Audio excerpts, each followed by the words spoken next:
At pinatawag ko kayong lahat, what's up sa inyo mga kurap? Welcome back dito sa channel ko. Ngayon nandito tayo para ituro sa inyo kung paano maging isang filmmaker. Para maging isang filmmaker, ang unang kailangan mo ay camera.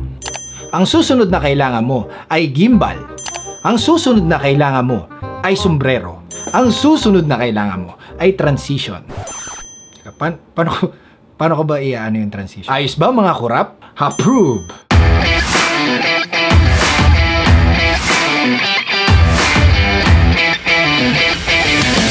Hey, what's up guys? This is Ronaldon Challenge.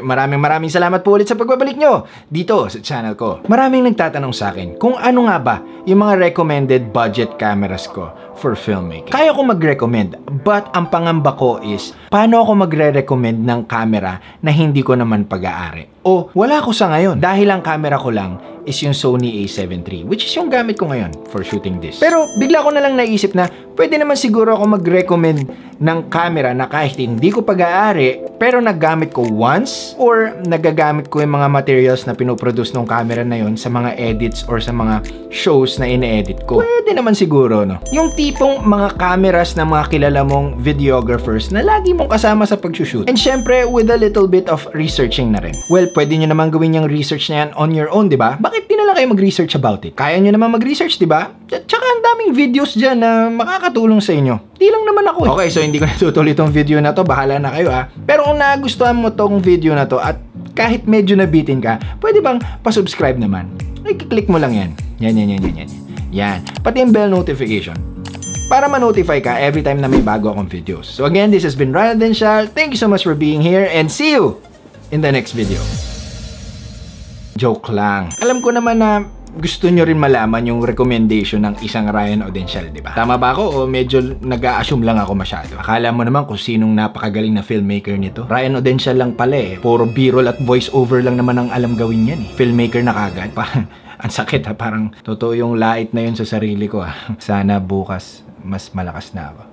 Anyway, so yun na nga. In this video, I'm gonna be talking about the top 5 recommended budget cameras ko for filmmaking. Pero bago ako magpatuloy, I just want to clarify na ang camera mo will not be the basis of your skill. Hindi porket nakamamahalin kang camera ay mahusay ka na. At hindi porket mumurahin ang camera mo ay wala ka ng kwentang filmmaking. Dahil istorya at creativity mo pa rin ang magiging basehan ng lahat. Mabuti ng malinaw, okay? Back to the video. Dito sa mga kamerang to, ang tinitignan ko ay yung price, yung usability, image quality, and yung pinakamahalaga para sa shooting style ko, the form factor. Please be advised that most of these cameras na ire-recommend ko ay medyo outdated na, meaning matagal na sa merkado. Matagal nang nirelease ng camera brand. Yun kasi ang dahilan kung bakit madalas nagmumura yung presyo ng camera. Mas naluluma sa market, mas nagiging affordable. Just like any other gadgets. And I will be talking about video features here. Hindi ito magiging tungkol sa photography. And hindi rin ako magiging technical dito. So the specs and all that ay hindi ko i-discuss dito. Dahil para sa akin, iba pa rin ang real life usage. At hindi mahalaga ang numbers sa spec sheets. Well, minsan siguro, but mas mahalaga sa akin yung kung paano siya mag-perform in real life situations. Another thing to note na ang i-feature kong cameras dito ay yung may interchangeable lenses. And mostly, ang i-feature ko lang dito is yung body itself, not the lenses. Yung mga kamerang tipong pang semi-pro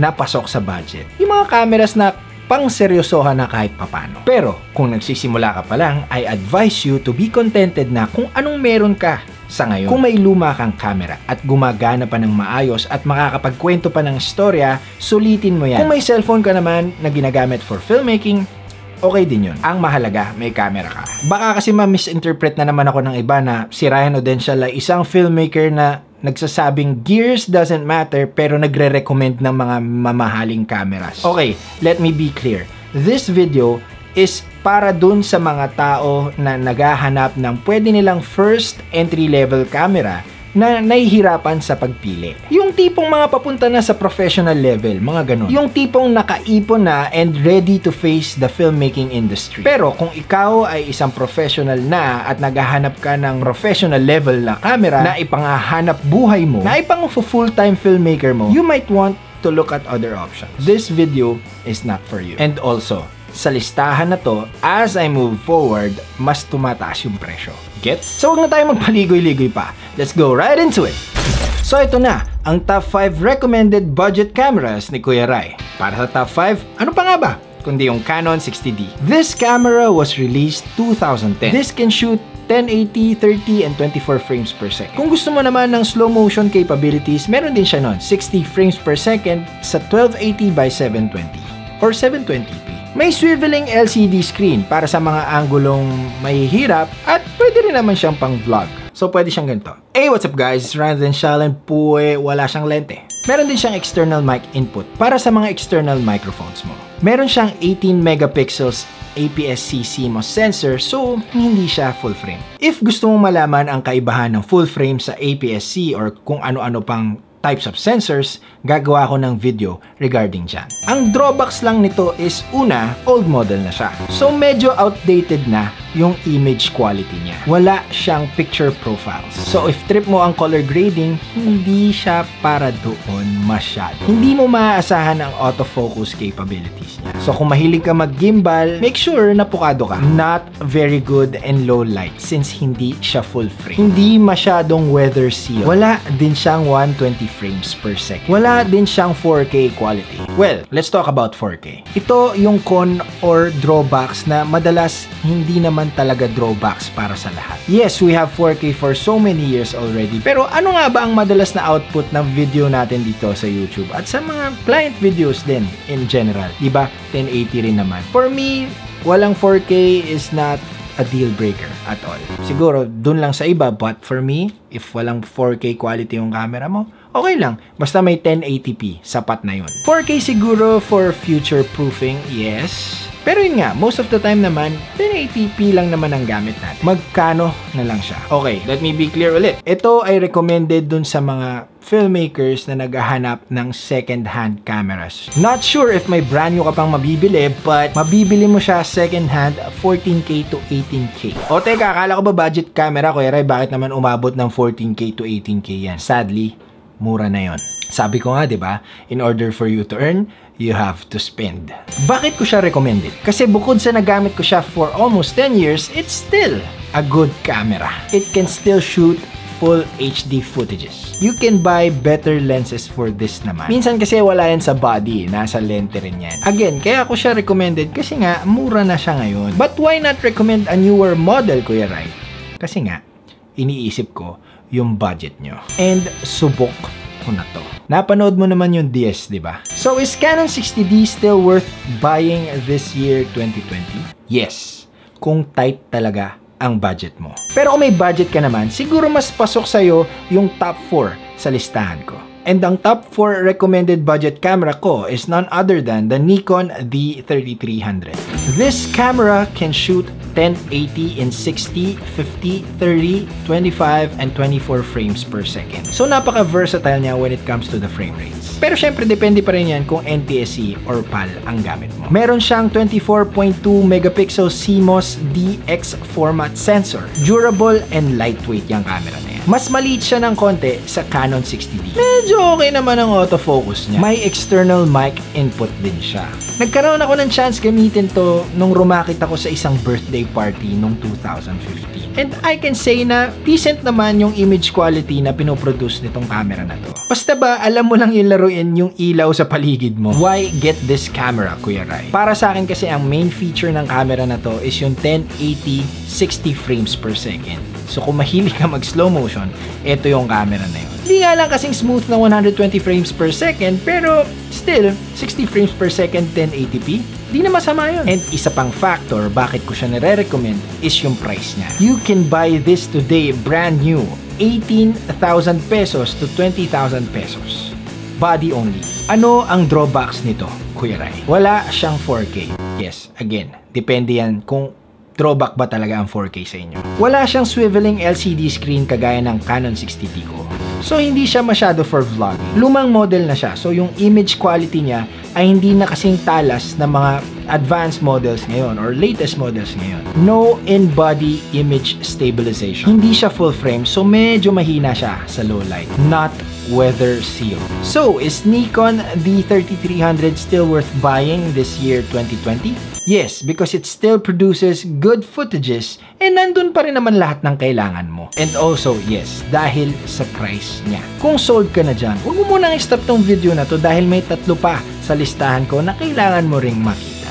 Ang top 3 sa listahan ko ng recommended budget cameras for filmmaking is none other than the Sony a6000. Yes, Sony mirrorless camera. DSLRs nowadays, medyo nagiging outdated na sila pagdating sa image quality. And of course, yung form factor. Mahalaga rin kasi para sa akin yung form factor ng camera. Lalong-lalo na sa shooting style ko. Pero depende pa rin yan sa shooting style mo. Kung madalas ka, naka-tripod lang at nasa studio, okay lang naman na magkaroon ka ng DSLR body dahil hindi mo naman yan madalas bubuhati. Pero for me, for my style, mas gusto ko yung mirrorless body. It has a 24.3 megapixels APS-C CMOS sensor. Yeah, hindi siya full frame, pero compared sa mga nauna nating cameras sa listahan na to, mas okay siya sa low light. Autofocus is really great on this cam. Dahil nga 2014 na siya lumabas, mas updated na yung autofocus capabilities ng camera na to. So kung plano mo i-angkas sa gimbal to at mahilig ka sa autofocus, okay na okay to. It has 1080 60 frames per second. So kung mahilig ka sa slow-mo, okay na rin to. Full HD slow motion. Yes, pareha sila ng release year ni Nikon D3300 pero mas advanced ang features ni Sony a6000. Mas okay rin yung image quality ni Sony a6000 compared kay Canon 60D at kay Nikon D3300. Nakagamit na ako ng materials ni Sony a6000 noon. 2019, I believe, sa isang editing gig. And I gotta say, decent and makakasabay pa rin naman ang image quality nitong camera na to. Palag na, kumbaga. What are the cons? Una sa lahat, wala itong external mic input. So the only way to have a better audio quality is to use an external recorder like the Zoom H1. Record ka sa Zoom H1, then sync it up sa post. Isa pang con nito is wala siyang swiveling LCD screen. Yes, may tilting LCD screen siya, pero not like the Canon 60D na kaya mong baliktarin yung LCD screen. Limited lang yung galaw ng screen nito. So if you're looking to use this for vlogging, medyo wala rin siyang IBIS or in-body image stabilization. Not weather sealed. The battery life is really bad. Sony users, mag-ingay! So, is Sony a6000 still worth buying this year 2020? Yes, because of its autofocus, image quality, form factor, and most importantly, the price. As of this day of recording, mabibili mo ang Sony a6000 brand new ng 20,000 pesos to 25,000 pesos body only. If you are looking to get it with a kit lens, medyo tataas ka lang ng konti, mga 26 to 28,000 pesos. If sa tingin mo okay na yung first 3 cameras sa listahan natin, go ahead and buy it. But please, stay a little bit. Dahil itong last 2 cameras ay panalo din. Itong last 2 cameras na to ay yung papalag na talaga sa mga shooting gigs. Ito na yung pwede mong gamitin professionally. If you're looking for something na mura but pasok sa requirements ng most of the clients nowadays, ito na yun. Pero take note, medyo tataas din yung presyo natin dito sa last 2 na cameras na to. Ready na kayo? Okay, let's go. My top 2 recommended budget camera is none other than Canon M50. Yes, you heard me right. A Canon mirrorless camera that can shoot 4K. It is compact and lightweight. Mas maliit siya dahil nga mirrorless ang body nito. This has Canon's Digic 8 image processor, the first one to have it. What is Digic 8? I don't know. Maybe you can Google it. Joke lang. Digic 8, yan yung pinakabagong image processor ng Canon. Yan din yung makikita mong image processor sa mga bagong labas na cameras ng Canon, like the Canon EOS. Hindi ko talaga maintindihan yung Digic 8 na yan. Nagagaling-galingan lang ako. Basta bago yan. Kilala nyo ako, hindi ako ma-technical na tao. Ang habol ko lang is yung functionality and usability. Madalas, may mga nagagawa kong hindi ko alam ang tawag. Ganun. Panalo na rin yung autofocus niya dahil it has Canon's dual pixel autofocus. So sa mga mahilig mag-autofocus dyan, you gonna love this bad boy. Lalong-lalo na yung mga mahilig mag-gimbal. Para siyang budget version ng Canon 80D. Halos parehas din sila ng Canon 80D pagdating sa low light performance. It has an external mic input and the swiveling LCD screen. So you guessed it right. Pwede rin siya for vlogging. It has a digital image stabilization, but I heard it's not that good kasi digital. This was released 2018, so medyo bago-bago na siya compared sa mga naunang cameras natin sa listahan. Nakagamit na rin ako ng mga materials nito sa isang documentary namin ng triathlon. And I can say, na panalo yung image quality nitong Canon M50. This shoots not just 4K, but also, eto na, ito yung gustong-gusto nyo 1080, 120 frames per second. So, damang-dama mo yung smoothness ng slow-mo mo dito sa 120 frames per second video ng Canon M50. 120 frames per second in full HD ha. Yan naman gusto nyo, di ba? Slow-mo lahat. Yan, meron yan nun. Ano naman yung mga hindi magaganda about this camera? First, sabi ko kanina, di ba may 4K siya, pero may drawback din yung 4K quality niya. It has a 1.6x crop when you go 4K. Plus, it has an APS-C sensor. So that's another 1.6x crop. So in total, that's 2.56x crop factor. Bakit naging drawback yung crop factor niya, Kuya Rai? Ito pinakasimple. Let's say you are using a 24mm lens, but if you go 4K, that will be a 38mm lens. So na-crop na siya. Nag-zoom siya ng konti. So instead of having a wide angle, hindi siya magiging wide pag naka 4K ka na. Magka-crop siya, mag-zoom siya. But in 1080, walang crop factor. Buo yung 24mm ng lens mo. Ha? Kuya Rai, paano ba yun? Paano ma-explain yun? Ito, bad sample. So, instead na ganito ka wide, pag 1080p ka, pag nag-switch ka to 4K, magiging ganito na lang ka wide. Gets mo na ba? And yes, meron siyang 120 frames per second. But may naririnig ako na kapag naka 120 frames per second ka in 1080, medyo nagda-downgrade yung image quality to 720p. Ha? Yeah. Canon is like that. Paaasahin ka na may 4K quality yung camera mo pero may 1.6x crop. Tapos, paaasahin ka na 120 frames per second yung 1080p mo pero 720p yung quality.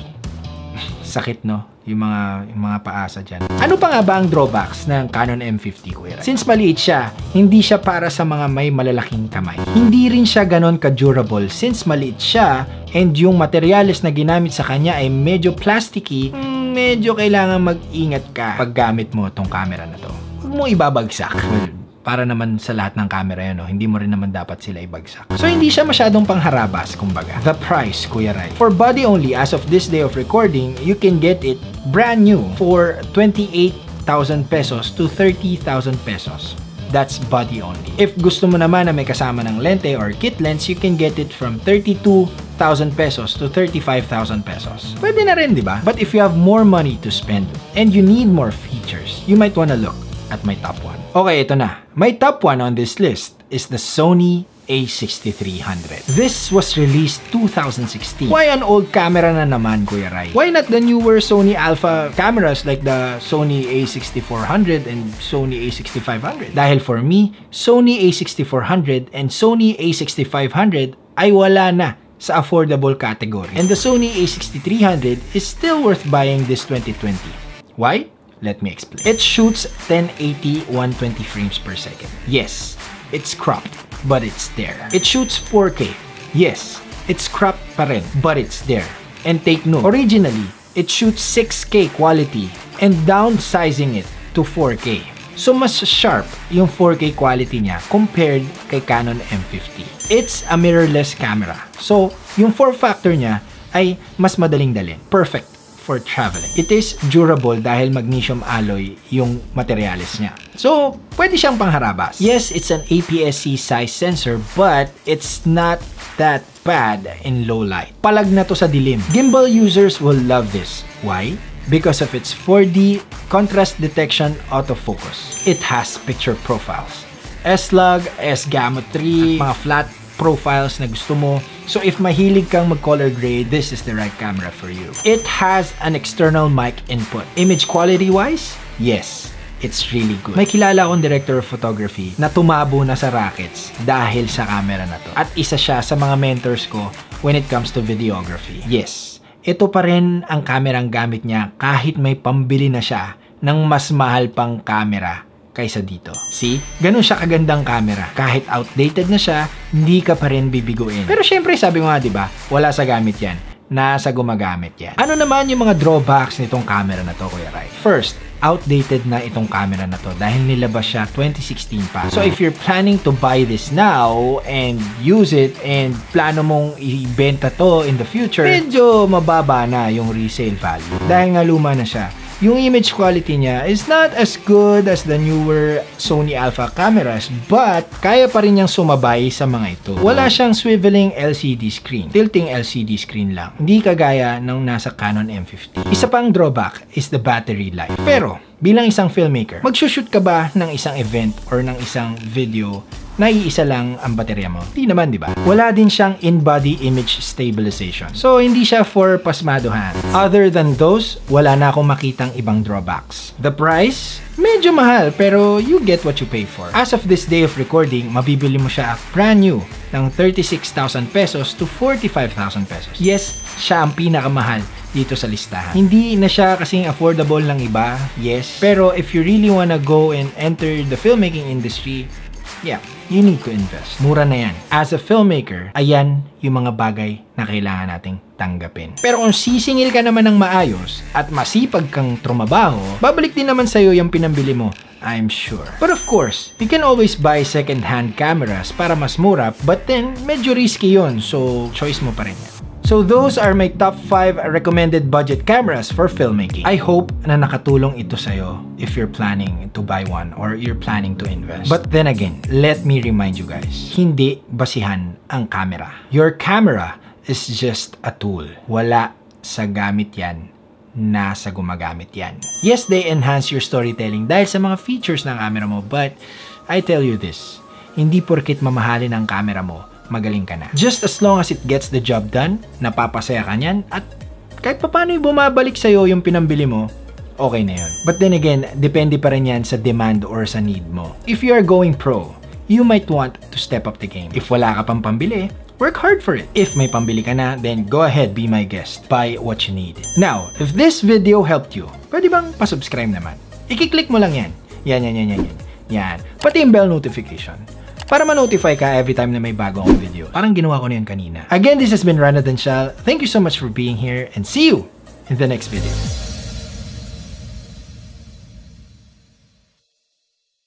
At pinatawag ko kayong lahat. What's up mga korap? Iba pa rin talaga si Mayor.